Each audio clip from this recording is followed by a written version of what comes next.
you don't need to know everything that your machines are capable of, right, to have an incident response plan, because adversaries are creative. You're not trying to preempt every single possibility. You're just trying to have process for the inevitable ones. Yeah, and it really is like there's that story.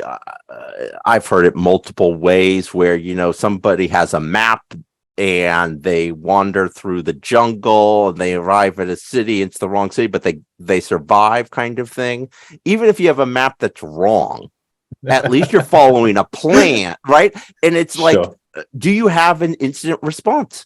Do you have a plan that you can follow, that your team can follow? Because it can't also just be you, Dre, right? Like, you being the person we count on all the time who knows it all. Well, what happens when you suddenly have to take your wife to the airport right after you give a webinar presentation? Like, suddenly, because I'm going to say that your wife is not going to be very happy if she misses her flight. I'm just guessing. If somebody's like, hey, Dre, we got this thing blowing up and you need to stop. Yep. And Yep. you're, you know. Well, that's the path to burnout, right? And I mean, this is the perfect example where sometimes as well, two people in an organization aren't following process. And so in the incident on the screen, you could see that we told a partner a handful of hours prior to a ransomware event, like, hey, we're seeing some early tradecraft of an operation. And because there wasn't any dialogue, because there clearly was a missing process, a missing response in the partner side, it unfortunately did lead to ransom. That's because there wasn't a response plan.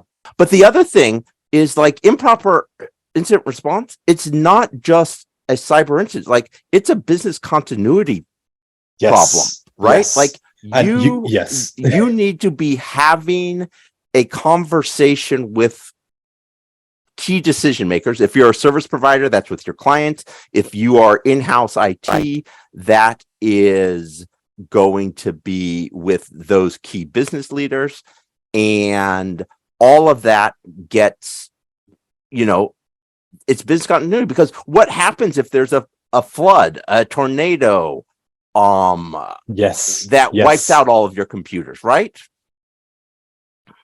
Well, folk have plans for that, Ethan, and that's what's maddening, right? And you speak to people, and I've spoken to people when I did incident response. I'd be like, you've got a plan for all these other inevitabilities. Why don't you have a cyber disaster plan, right?